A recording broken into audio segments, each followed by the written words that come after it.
right, everyone. How are you doing this fine Wednesday afternoon? It is 65 degrees in Kitsap County. It is 1:01 p.m. on this I don't know, is it poultry, sultry? Poultry would be foul, so that wouldn't be correct. Uh it is a nice day here in Kitsap County. It is Wednesday, October 19th. And you know what time it is. It is time for tipping points and puzzle pieces. So it's time to bring on our esteemed colleague here, the man who is never duplicated, tried to be imitated, but is not going to succeed. Uh, he is the originator of thought. This is Mark Boatwright-Frost.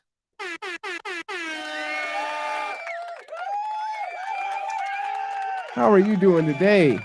I'm doing just fine. So We're gonna anyway, have a good episode for you guys today, as always. So glad that you can join us. How you doing there, Mark? I'm doing great. I want to do a shout out to Terry, who is doing her first tea party with a group of her women friends since she was in her teens, and she's been doing the whole thing, getting it ready for this afternoon. And she's, I just want to say congratulations and have a lot of fun. Nice. Shout out for the tea party. That sounds kind of fancy. Yeah, tea party with real tea and small sandwiches, not tea party like the political thing. What kind of tea do you know? I don't. Actually, I do. I think she's doing a orange pico, Oh, black really? tea. Yeah. Mm. All right. Now I'm an you may or Earl may Grey not. guy, like I, Picard. yeah, me too. But my daughter, until recently, worked at a local tea company, and she Mhm. has like an entire collection of teas. And she and I are talking about what's the best black tea to smoke ribs with. Whoa. Okay. Never heard of smoking ribs with tea. There was a place in Mountain View, California, off of Castro Street for anybody here who knows it, called Lucy's Tea House. It was like this little hole in the wall off of an alley off of Castro in Mountain View. And they did a lunch, and it's whatever they made that day. And Mm. everything that they had on the lunch plate was smoked or flavored with tea. Okay. They made tea eggs, which were eggs that were cooked hard boiled with tea, and they had cracks with like little lines in them of the tea coloring and the flavoring. They would do ribs smoked in different kinds of tea, and they would. I mean, this even the salad had a tea flavor to it. I'm gonna have to take your word that it was tasty, but that does not sound delicious. But the way that you're talking about it, clearly it was. It was fabulous, actually. That's awesome. So, That's awesome. Well, I got to say, because of your daughter, I actually shop at the tea shop that she used to work at. yep, Nice fine selection out there. they do. And if you've never had it, you should try the Sencha Green Tea. Mm, They have okay. not all. They have a lot of wacky flavored senchas, but the basic traditional sencha, which is a green tea that has kind of a nutty rice, brown rice flavor to it. It's Mhm. fabulous. It's one of my favorite things Wow. to drink. Okay. Well, why don't you tee us up today? You've got a intriguing background there today, so let's go in. So yeah, the good, the bad, and the stupid. And let's just be honest, ugly is most often stupid. Even when it looks really pretty, all it has to do is open its mouth, and you know. Um, so the good. There's a bunch of things to go over today. So the good. Let's talk about human achievement. Let's talk about the last 50 years and technology because I want to start off on a high point. And we were talking. I was watching a YouTube video by Rick Beato with Mary Spender talking about Jim Croce's song "Operator" and how complex the music was and the lyrics. But the first thing they talked about is, would anybody today, born before 1990, even understand what the operator is, or the phone box, the phone booth, and the whole setup for the story? And so, bringing us into the idea of the good, from a very short time ago, let's say the 1980s to today, we have gone from phone booths and phones in our home to carrying computers in our hands that communicate with each other like Star Trek envisioned in 1963. We have done some amazing things, but incrementally. They seem like huge advancements, but once the initial technology has been found, everything else is incremental. Hold on just a second. I forgot to turn off my phone. That's a bit exciting. Sorry. Um, well, I got to tell you, no one else has that ringtone in a store, so I always know it's me. Um, so anyway, so the changes have been incremental. We've talked about this before. We drive around in 100-year-old technology with new fenders and new paint jobs. And essentially, we haven't made a huge shift. So let's go to the bad a little bit. We have corporations who want to make a profit. Fair enough. But they want to make the profit without having to make any investments in moving things forward because it maximizes the profit for the shareholders. Okay, fair enough again. But when we have a climate crisis that requires us to shift off of fossil fuels and to find new ways to do things, and they spend millions and millions and millions of dollars to crush any movement toward that would minimize their profits until all of the fuel is gone and we're too far past it. That goes into the stupid, right? Because when we go down, we all go down together, and that goes back to math. So we've talked about math a lot, and so I want to kind of have you guys close your eyes, and we're just going to do a visualization here.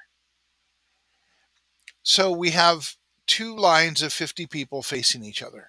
So the total of 100 people.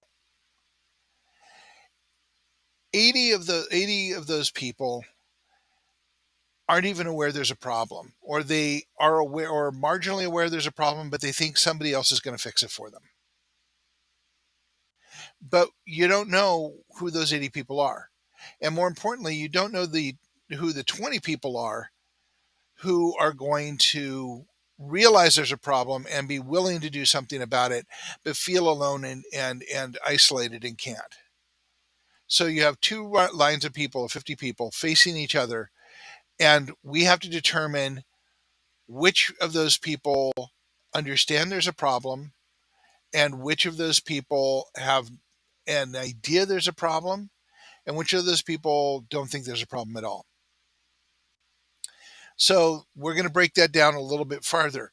Out of those, so let's say that we ask the question and say,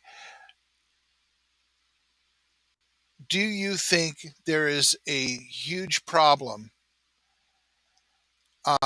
in our future and for our children? Which of you believe this? Raise your hand. And 26 people raise their hand.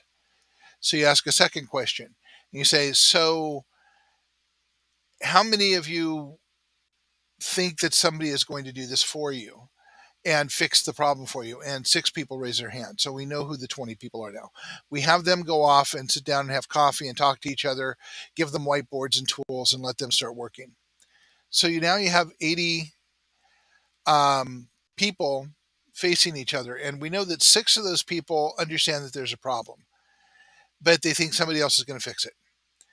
And then we have 74 people that are facing each other. We don't know where they are at the moment.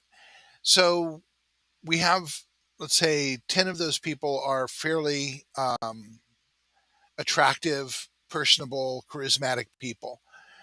And they each, 5 of each of them believe that, 5 believe that if we are more socially focused and focus on education and we focus on social services for people and helping people have a leg up, that we will find the person who's going to solve the problem.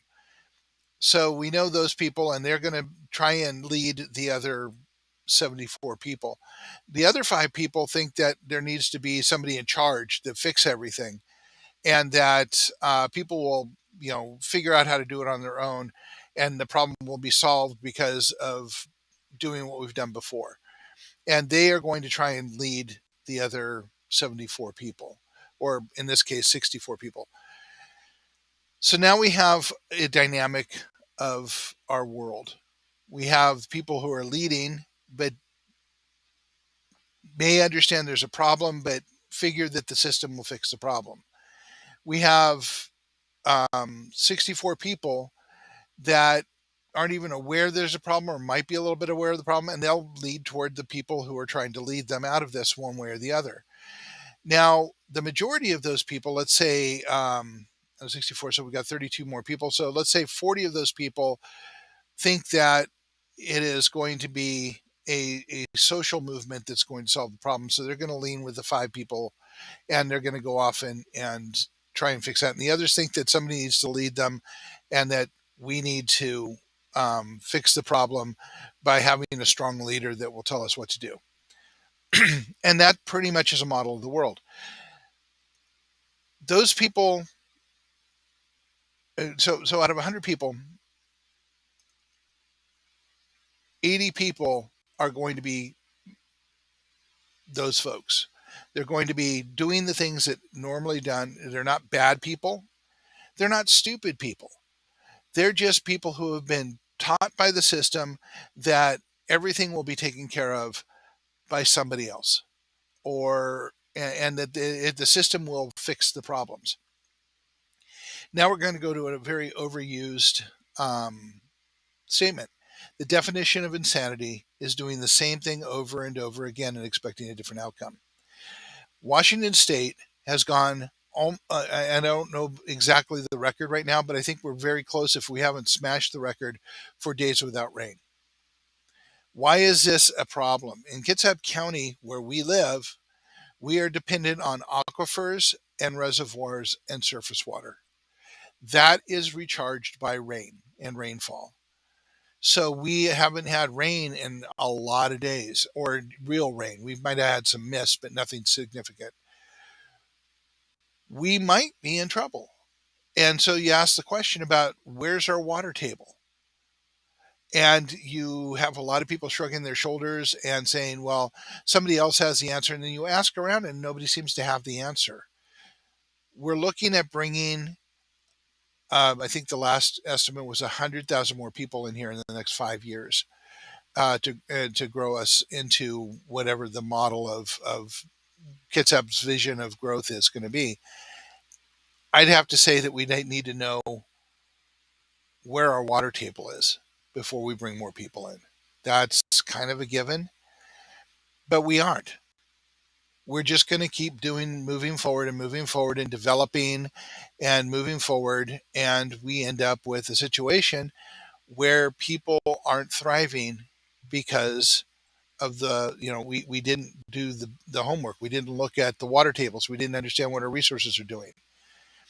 We're in a situation, again, to give you another example of it, where rents are going up. And I've just been doing a lot of research. Our rent is, by the way, I don't know if you know this, our rent is going up $250 some odd dollars. And we're in federally subsidized housing where I live. It's going up $150? 250. 250? Wow. Okay. And we're in subsidized housing. So I'm trying to find out from the people we work with if that's even legitimate or not. And I started doing some research. And because of COVID and everything else, things were put on hold. But HUD is allowing a 16.3 increase to housing rents. And I'm like going, really? And where's our federal government, the ones who are supposed to fix these problems? Where are they with this in an election year? If your rent was 1,000, I'm assuming it's more than that. 10% would be 100. So for it to be a 250 rent increase, it's when 24%. You're talking about, holy crap! Wow. Yeah. Wow. So it's like, yeah, how is that even possible? And the thing is that they quote market value. Let's talk about that for a minute. I don't know if you watched the Jon Stewart segment on rent that I put up. I did not. but a couple things happened. There's one really offensive part in there where a private equity firm who is buying property management and property all over the country said, "This is a rare opportunity for us to absolutely get rich. Mm. So let's raise rents." What's really going on here is the private equity, and actually Robert Reich also has a post on this. There's actually lots and lots and lots about this. Private equity is buying up property and rental properties in the United States, and they are jacking the rents up and creating an artificial market value so they can continue to jack the rents up. They're manipulating and working the system. There's no protections for this. By the way, I don't know if you know this, but Washington State, it's illegal to have rent control. It Right. is a state a law, is it, that makes rent control illegal? And I'm like going, who thought that was a good idea, and how did that get through? And Well, so, the counter to that is, I believe there's a rent control in New York. I'll try to find the article while you're speaking. But the powers that be, the capitalists that we are, find a way to manipulate rent control spaces, and ends up sometimes being worse off than not having rent controls at all. So it's it's kind of like you love the Constitution yourself, right? You're a mhm, constitutionalist, and there's good parts in the Constitution or in whatever these policies are. It's when people try to find these workarounds and manipulate the system, uh, is what I believe is when it all goes bad. right. And but we also are supposed to have a representative government that fixes those problems in the Constitution by creating laws or amendments to the Constitution, which we haven't done in a very long time. So that means we don't have any problems that we need to address, right? Or we have a whole bunch of people owned by corporations who don't have no interest in changing the Constitution because they're helping with the workarounds that are being put forth. Touche. So yeah. So back to the piece of this. All right. So now I'm going to talk about, and I'm just going to be blatant here. I'm going to talk about the stupid, and whether it's me or not is up to you after you hear this. And I don't, really care. But basically, stupid to me is putting your head in the sand, your butt in the air, and maybe painting a sign on the back saying "kick me," because that's essentially what's happening here. Short sightedness is epidemic amongst the people with money. Mm. So let's say the private equity folks are buying up rental properties and they're jacking the price up. Let's take this a little farther. Okay. We have a shrinking number of people with money in this country. We are in a recession. We have inflation. All of the signs are there, but no one's putting the pieces together, at least not publicly, and the media are not being responsible about it. Not that they have been for 30 or 40 years, but we have a situation where we have a shrinking number of people that have resources. We have a shrinking number of jobs, and we have an exponentially shrinking number of jobs that pay enough to live. We have seen this again, and I have personally seen this again and again. It doesn't take very far for you to see it, that people are being priced out of the areas where they work. And those areas that they move to are being priced out and they're moving out. And then prices moved out and manipulated, and market value goes up. Salaries aren't going up. Minimum wage isn't going up. Jobs aren't becoming suddenly available. So, what happens to all the properties when there's nobody to rent them? At some point, that line's going to get crossed. Your prices are going to be too high, and nobody's going to be able to rent the spaces, and there's not going to be any, and suddenly there's not going to be any cash flow going up.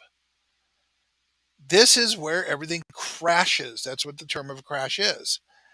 And the people who are jacking rents up to get money now are suddenly not going to have any income. Now, granted, they'll have income so they can find some other market, but what if all of the markets start crashing because we have taken all of the resources and moved them to the top and there's no customer base?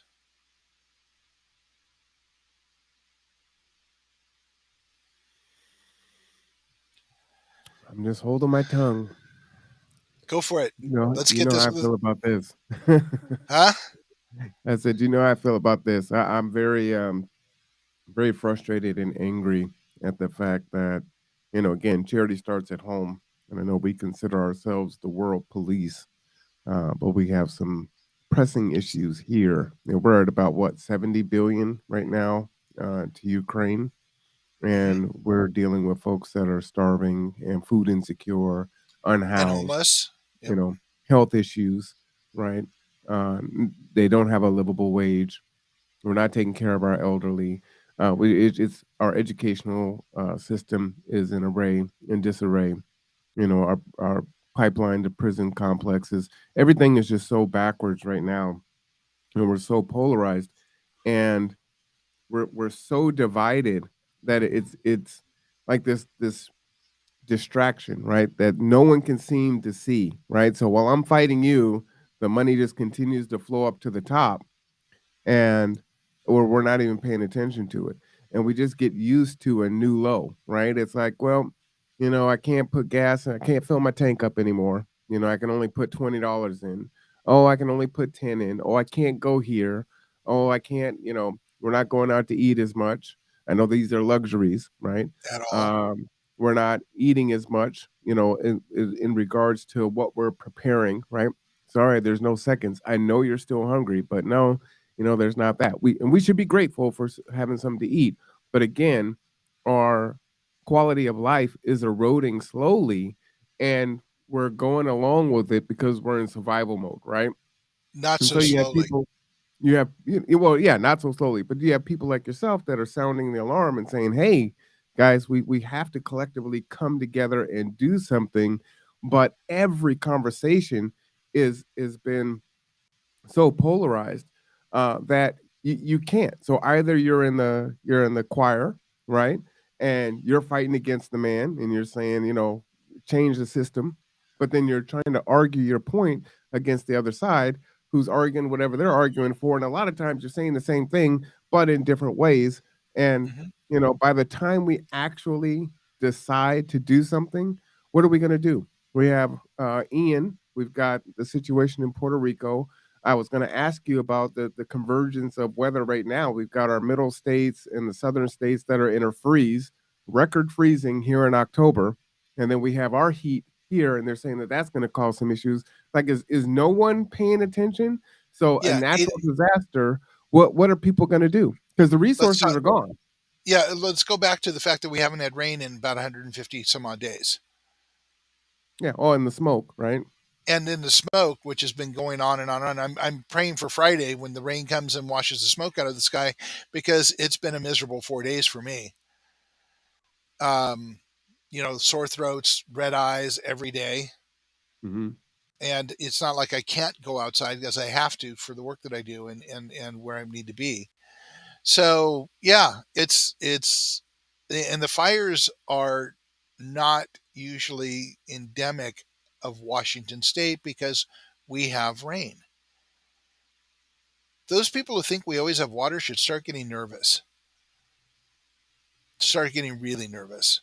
Those people in Kitsap County should be demanding to know if our water is secure and what our water tables are doing. Yeah. Um, climate change is here. In 2015, ASDA, a wholly owned subsidiary of Walmart in the UK, the largest grocer in the United Kingdom, did a sustainability study. And they discovered that 95, and I'm going to go back and say 95% of all of their food was at risk due to climate change in the next decade or two. Mm. Costco spent $50 million 2 or 3 years ago to shore up their supply chain. The Southwest is in such significant drought that they cannot sustain themselves, and they don't have water. And the federal government actually had to step in and set restrictions on them, because they wouldn't do it themselves, because they would have to go up against developers wanting to put in golf courses. The call I'm Okay, I'm going to be snarky here, and I try really hard not to be, but this is the moment for me. The Colorado River has not reached the Mexican border in 40 years because we've been pumping water off right, left, and down the middle until it's 100 miles shy of the Mexican border. Mm. And just think about that for a minute. We have pulled the water of the Colorado River so much that it does not reach the Mexican border by 100 miles.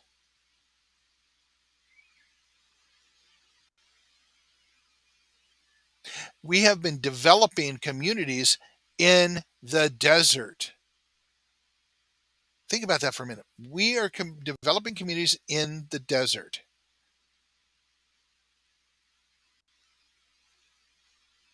We have golf courses in the desert.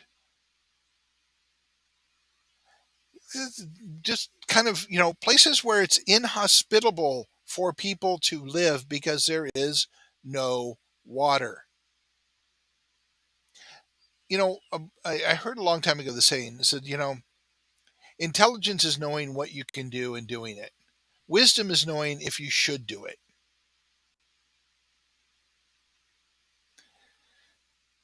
Now, I get that we need places for people to live because, as I've said before in this program, when I was born, there was 2.6 billion people on the planet, and there's now close to 8 billion people. We probably have gone from, 100 million people to 300 and plus 323 million people in this country. People need a place to live. And I get that, but really, the desert's the best option?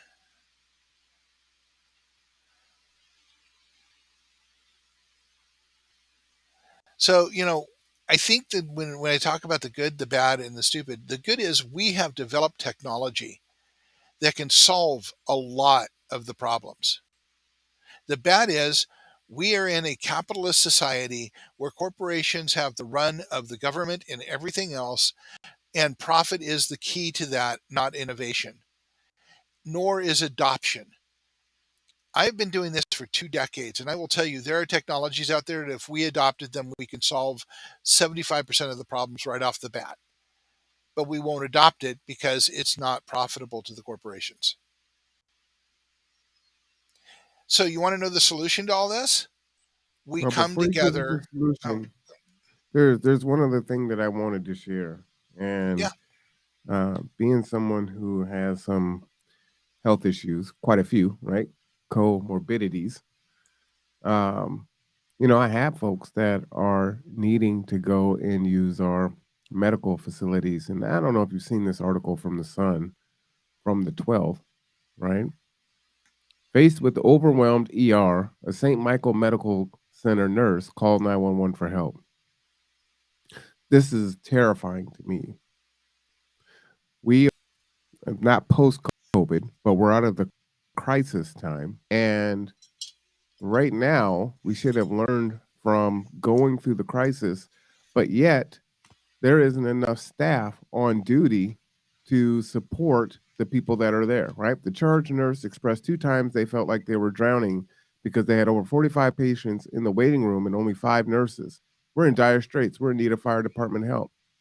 Now, there is conversation of a new strain of COVID that I don't think is hit here yet, but that's concerning. And there's already been conversation about this is going to be a worse, a pretty bad flu and COVID season. So they just, I believe, got their computers back up. So I don't know if you realize they experienced, I did. yeah. I So one actually of had a conversation with folks about having to go to the emergency room 3 times and not having their records being able to be pulled up and not being able to be treated because of it. well, imagine this. Imagine taking your school age son to the ER because he can't breathe. Playing football with cracked ribs, and you get an X-ray, but they can't read the X-ray, and they send him home. That's terrifying. It's like, don't get sick right now. Don't get hurt. Be very careful. So as the winter comes, if we do have a spike in COVID, if we do have Cascadia Rising, they can't handle just day to day, not just a regular day in the life for the hospital right now. What is going to Yeah. happen if that? Like, this is terrifying to me, Mark. Well, yeah, and let's.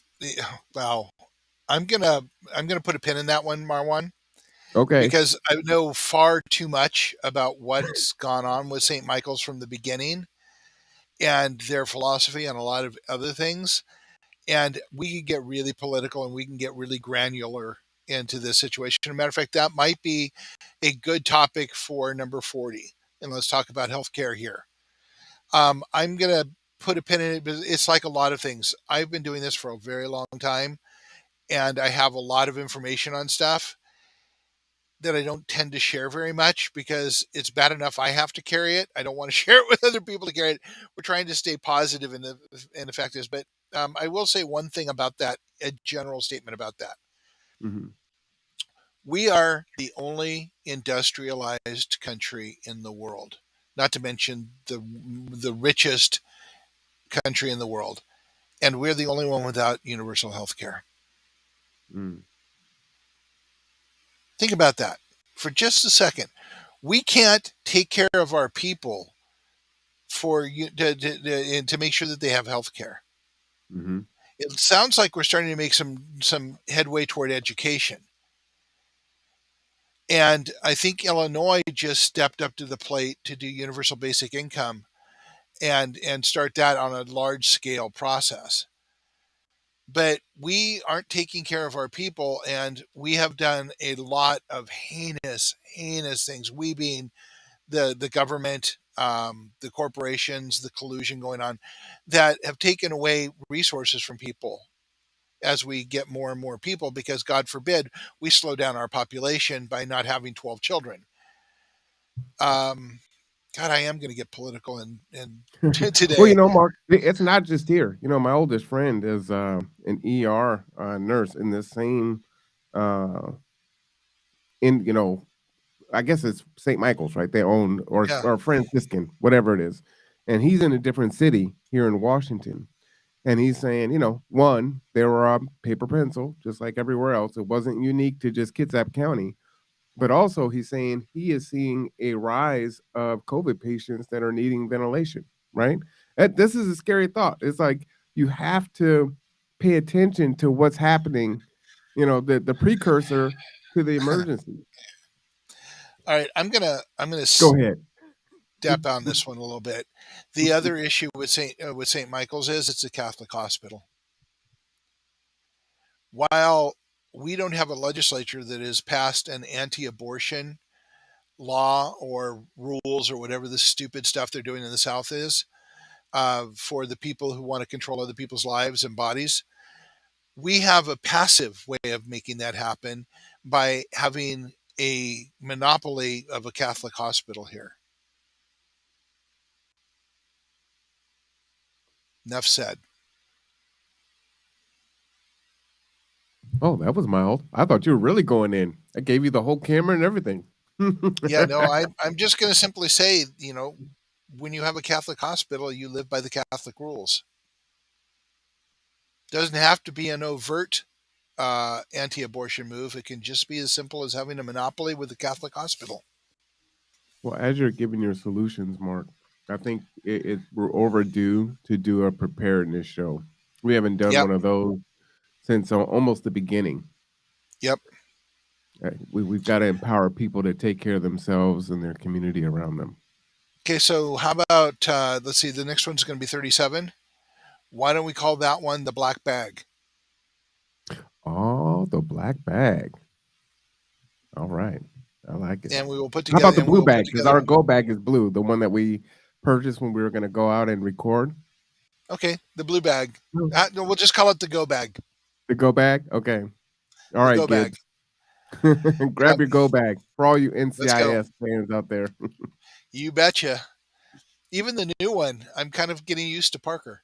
For those of you who don't follow NCIS, well, that's a not that's Neither here nor a there. digression. Neither here nor there. Digression. All right. So the solution, and yeah, we have divisiveness, and I will tell you that the solution in Kitsap County will start on October 29th at 1 Mm, p.m. at the Sylvan Way Library. We will be starting our next community grassroots workshop.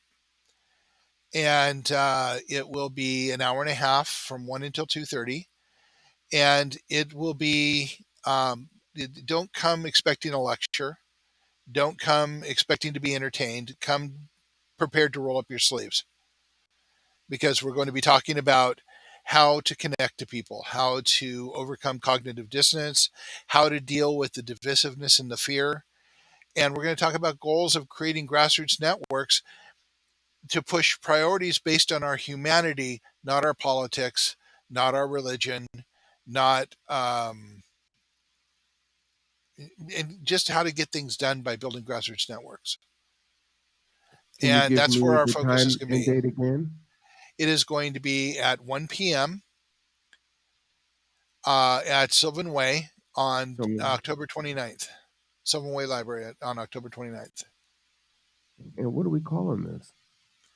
Hold on, and I will tell you. I changed the name so many times it's not funny, but because you're trying to find a way to say it that people can hear. Mm-hmm. And how to change the world 101.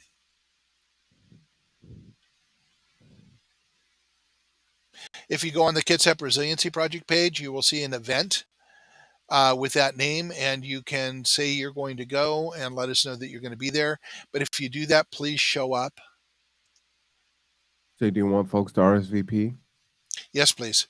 So we know how many people are there, because we may have to cut it if we get many more people that are interested converting to going. We may be full up. I will happily say that we have most of our board going to be showing up there to take the workshops. And this is the first one. The next one will be 2 weeks after that, and it will be at downtown Bremerton for the next several. And it will be on Saturdays as well, except we will be doing it at 11:30. And let me find our Facebook page here. All right, so that is down in the ticker. I will put our Facebook page up shortly as Mark Okay. continues to give us the solutions. So we have to come together, but that, as Marwan has pointed out, that's not easy.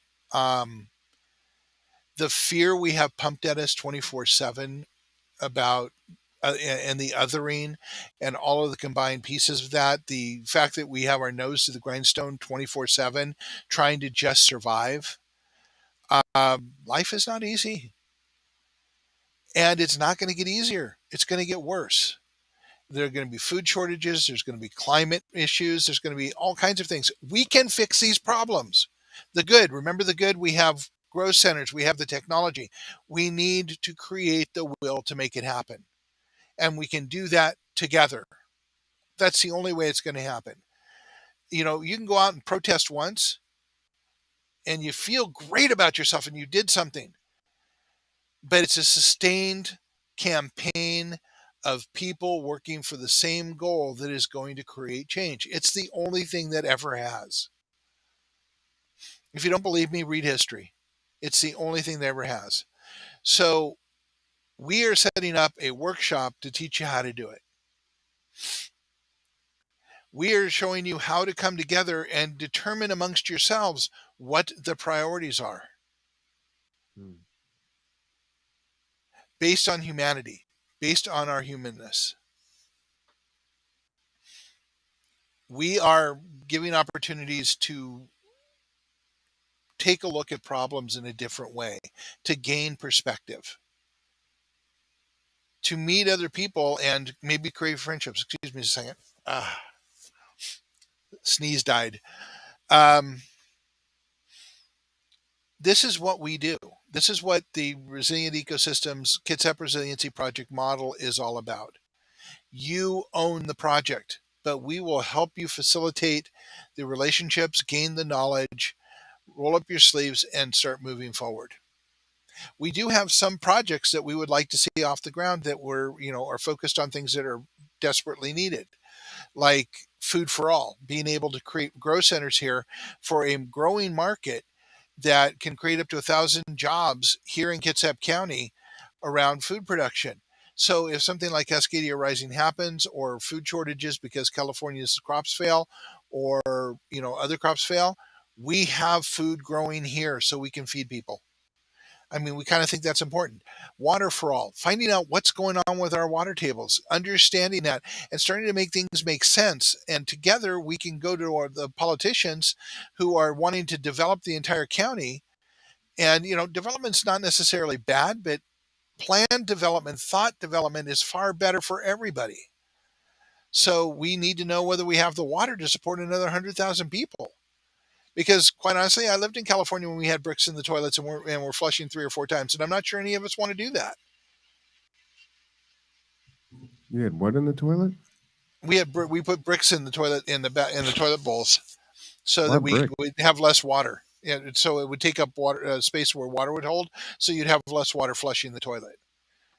Wow. And then you'd leave if you urinated in the toilet, you would leave it 2 or 3 times before you flushed, and flush only every 2 or 3 times. The only time that you would flush the toilet was when you had solids, and then you would use recycled water or gray water to wash it down. Wow. This was in the 70s in droughts in California. This is not. This is in my lifetime, and it's happened again in Northern California. Started doing it because all their water is being shipped to Southern California. Again, a desert with an intense population. Well, that's another fear that I have is for those that haven't lived through that, uh, it's going to get really difficult for a lot of people, right? We don't know how to live off the land. We don't know how to grow. We just don't have those skills because we haven't needed them, you know? Yep. And And unfortunately, when it hits, it's going to be too late. you, hey, let's start growing now that the emergencies happen. Too late. yeah, Should have already been doing it. yeah. The picture I put up not too long ago of the woman with the hands on the face saying, "Why didn't somebody tell me?" Well, folks, Marwan and I are telling you, it's coming, and we can do something about it, but we have to do it together because otherwise, it's not going to happen. Networks, social networks, and I'm not talking about Facebook. I'm talking about people in social networks coming together and driving change. I will tell you that, everybody goes to their politician and says, we need blah, XYZ, whatever. But you're just one person. If if 1,000 of you decide, 1,000 people come together and decide that this has to change because all of our lives will be better because of this, and we'll be able to drink the water next year. We'll be able to And have depend food on it, from a, right? huh? I'm sorry, what was that? It's not even necessary your lives will be better. It's your life might depend on it. you Exactly. know? But if 1,000 people go to the politician's going to listen, because in Kitsap County, 1,000 people can turn an election. A Yeah, thousand people can change everything. I wanted to share um, one of the things that we're doing, right? So I'm just going to zoom in here. This is today. So this is to help us recycle our oil. And so this is a food safe bucket here. And so now we can strain our cooking oil in here, get all the impurities and stuff out, and get multiple uses out of it. But we're also going to be filling these full of rice and other things so the little nasties don't get in there and that we can preserve, right? I've been active in switching my fruits from frozen, my vegetables and my fruits from frozen to canned. And because, I can open a can with no power, right? And so these are just some of the things that I'm, trying to put into place so that we're ready just in case. And you can do these things a little bit at a time, right? So my intent is to have several of these buckets. I want to be good for at least 90 days at least. I Okay, do it a little so bit at a time. as you bring that up, one of the foundations of the grow centers was the issue, as I've mentioned before, in Chihuahua, Mexico, where they lost 80% of their agriculture due to desertification. And one of the things we recommended to them, along with the grow centers, was to use anaerobic digestion, which is a basically an incineration process, but it can Mm, also be a chemical incineration process to create um,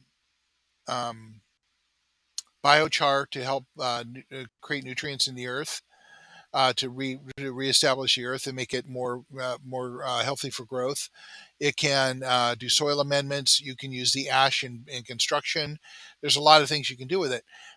But the better materials you put into it, the better materials you get out of it. And one of the things that we suggested is that they take. Okay, yeah, I'll have to tell that story to go with this. Okay, so Rosarita, Mexico, which is just south of Tijuana, on your way to Ensenada on the Baja Peninsula.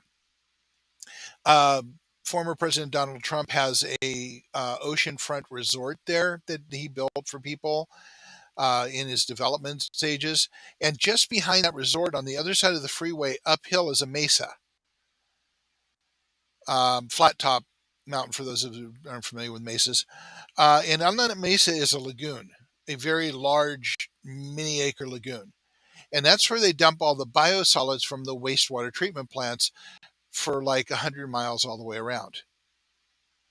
And biosolids, let's be honest, it's just shit. So they're the solids that are left over after wastewater treatment get dumped in this lagoon. And we proved a fact that shit rolls downhill because the lagoon has been used for so long without anything to do with it except keep dumping truck after truck after truck there, that it has created a flow down through the resort into the Pacific Ocean. This is not uncommon in Mexico, and it's actually not all that uncommon here. It's like, we have the biosolids afterwards, but there's nothing really to do with them, so we store them in lagoons. So if you do anaerobic digestion, you can take the organic waste left over from the grow centers. You can take the biosolids left over from wastewater treatment. You can take oils and greases from the restaurants and the houses around the area, and you can put them all in the anaerobic digester, heat it up, create power, create steam and heat, create biosolids, and I'll do it in a sealed environment so the carbon doesn't release to the atmosphere and you don't raise pollution at all or carbon output. That technology has been around for 30 years. And it can be applied anywhere except that we don't go there because it competes against waste management and the people selling wastewater treatment plants that are all antiquated in technology. And, nobody wants to do anything new because it costs money. I don't know if you saw the Josh Farley piece about PSE getting ready to raise all of our rates. Rather a lot. Double digits, I think is what it said. Because they are going to have to make investments in the grid, which they've been putting off since the 1960s when the grid was put in.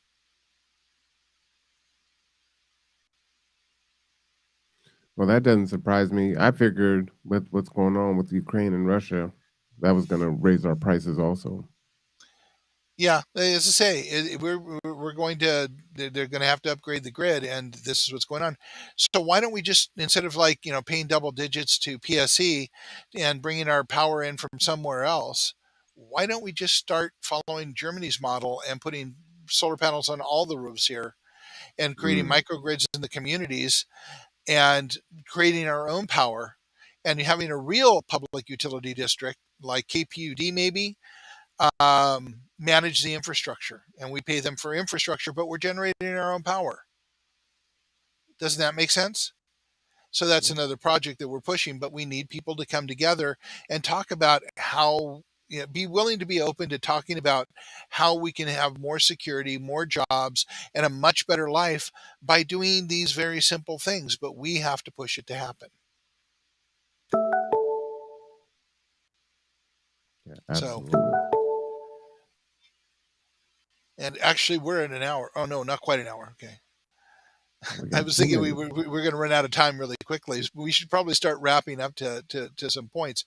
So the good is we have the technology to overcome a lot of this. The bad is we're not adopting it. The stupid is if we don't adopt it, we're this guy. So if you're one of the 80%, get into the 20%. start understanding there's a problem. Start understanding that we need to actually find ways to solve the problem and connect up with people who are already working to solve the problem. And actually, Stephanie and I were talking this morning, and I was talking to, I can't remember who I was talking to yesterday, but I was basically saying, I applaud everybody who is working on problems that exist today. Everyone. If you're working on homelessness, if you're working on feeding people, if you're working on racism, if you're working on sexism and Yeah, misandry. income inequality and everything else, misandry, Mhm. and all the rest of it, awesome. Other people who aren't doing that need to find people who are doing that and join them, because those things need to be dealt with. We need to be facing it off. But understand those are symptoms of a cancer we have, that is our culture, that has allowed us to create the problems that continue. All of the things Marwan was saying earlier about our divisiveness, our anger, these are just symptoms of a cancer that we need to cure. And resilient ecosystems and all the things we're talking about are teaching you how to cure the cancer. Mhm. But we have to continue to treat the symptoms. Otherwise, we won't be around long enough to cure the cancer. Facts. 100%. This is a good time for me to talk about some of the solutions, Yeah, at least the solutions that I'm doing. yeah, I please. say we're doing. So in the chat, um, this next Wednesday, we are going to have our meeting, right? It's our pancake breakfast. It's going to be a workshop, pretty much kind of our last main one in this series before we go into climate and things like that. And we are going to address what's going on downtown on ML King and advocate for bathrooms and services down there.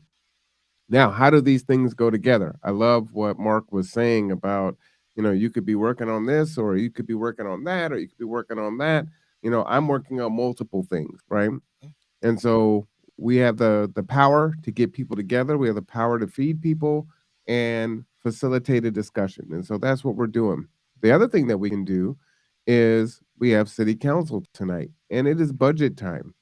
So if you can, tune in to city council. Tonight is their first hybrid meeting. So you can go in person to the Norm Dix building or you can do an open comment at on Zoom and let them know, hey, there's some surplus of money and where you would like to see that money go. Doesn't have to be for ML King, but that's your advocacy work, right? That's you using your voice to build community and to build relationship. So it doesn't have to be what I'm advocating for or champion.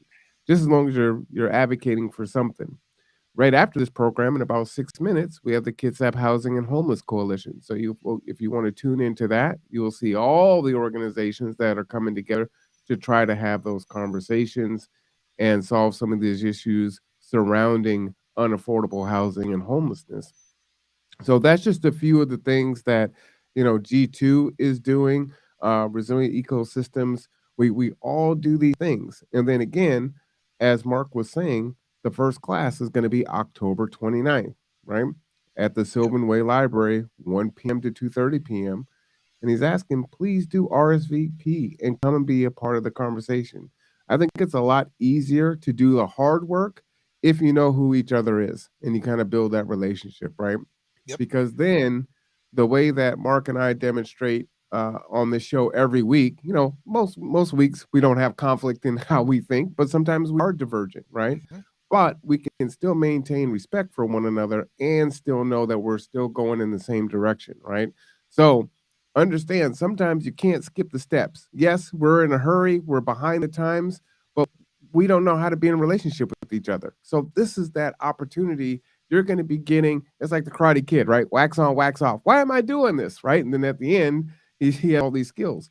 You have to build that relationship skill. You have to build that communication skill. You need to build that skill of how do I navigate tough conversations and still be respectful, have my part heard, be able to actually listen, have the ability to maybe change my mind with new information as it comes in, get out of the echo chamber, maybe add to your own opinion, right? And so you may still feel the way that you feel, but adding something in might modify that a little bit, right? And bring you a little bit more toward the center. But those things have to be worked on, and this is the space to do that. So we encourage you to join and be a part of that and help, really embody we the people. All right, Mark, that was my soapbox. I agree with you completely. It's about wax on and wax off, man. It's about doing the work, and we need to relearn how to do it. Have to unlearn and relearn a lot of things. And first, you got to know that there's a problem. So the very first thing we focus on, and we focus on every class after that, every workshop after that, is perspective, because perspective informs perception. How you see things is based on how much you can see. Yeah, absolutely. One quick thing, there's like 4 minutes left. I may have talked on here that the Black community here in Kitsap is working on navigating their own issues within ourselves and restoring and doing some restorative work and reconciliation. And in that, I found myself at the center of some issues and drama. And so, it's kind of one of those things, no good deed goes unpunished. Right? So even when you have the best of intent, um, and you believe that something isn't going to offend someone else, it still may, right? And so you have to step back from that, have the emotional intelligence. You're not the one who's been upset by it. So understand that they are triggered by whatever the situation is, and they only have the information that they have. And so you could respond with that in kind, and then you're not going to get anywhere. And then it's just going to be divisive, right? And then that's just another kind of a death by 1,000 cuts in that particular relationship. Or you could say, you know what? Clearly, they don't have all the information. They don't have all the facts. Let them vent and do whatever, establish that communication and work through that. So looks like that's why I wasn't on camera earlier, because I was actually dealing with that in live time, right? And so it looks like that got resolved. Shout out to Deborah. She's in Chicago helping to resolve that and do those things. But that's part of it. And we talked about when we were doing the workshop last year about having a social contract. And I think that's important, because if there is a disagreement, or even how are we gonna do the work, right? We don't even disagree yet. We're all gonna plant this field, right? That's what we're gonna do. We have no disagreement yet. Now we're gonna try to figure it out. How are we gonna go forward? What do we do if we have conflict? What do we do if we have any challenges or hurdles that we have to overcome? How are we gonna celebrate the wins, right? All of those things need to be established. And if everyone agrees to follow those ground rules, we'll be so much better off, and we'll get so much further faster. And we don't have time. We've got to move fast. Yep. And I will give you ground rule number one. I'm ready. Understand intent. Understand intent. Mm, We, all of us, knee jerk because we think the person is saying one thing when their intent is not that at all. yeah. And we have to understand that, did that person really say that thinking that they're saying that about me? Was that in their intent? And so it can be diffused really quickly by saying, was it your intent to say this, because that's what I heard? Hmm. And say it kindly, because you can get into a conversation that'll take you to a whole different place and build a relationship. I love that as the final word. We've got about 10 seconds before our next program starts for Kitsap Housing and Homeless Division. Please come on over and follow us there so that you understand what's going on. Another thing is to be in the know, right? So a lot of times people have really great ideas, and the city should do this and this organization should do that. And maybe they've tried those things and they don't work now, but you don't know that. And you may be looking at it as, why aren't they doing that? So this is being part of the solution. So for Yep. Mark, I am Marwan. This is Tipping Points and Puzzle Pieces. This is the best hour of your week, and we will see you next Wednesday.